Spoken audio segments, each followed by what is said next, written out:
Hi team, இப்போ நீங்கள் பார்க்குறது தான் ஐக்கியாவில் இருக்க கிறிஸ்மஸ் டெக்கரேட்டிவ் ஐட்டம்ஸ். இது பாருங்கள், சூப்பராக இருக்குது. இதை பார்க்கும்போது ப்ளசன்ட் ஃபீல் வருது, நீங்களே பாருங்கள்.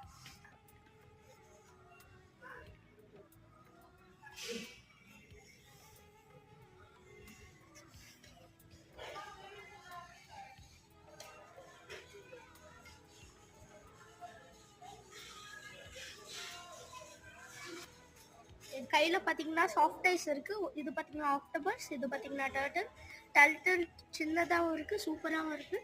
இப்போ நீங்கள் கிறிஸ்மஸ் ட்ரீயை பாருங்கள், சூப்பர் க்ரியேட்டிவாக பண்ணியிருக்காங்க பாருங்கள். இதுக்கு லெக்ஸும் இருக்குது, டர்ட்டிலுக்கும் 4 லெக்ஸு, அதோட ஃபேஸ் பாருங்கள். ஸோ அடுத்து என்ன இருக்குன்னு வாங்க போய் பார்ப்போம். வீடியோ பிடிச்சிருந்தா லைக் பண்ணுங்கள், ஷேர் பண்ணுங்கள், மறக்காமல் சப்ஸ்கிரைப் பண்ணுங்கள். Bye team.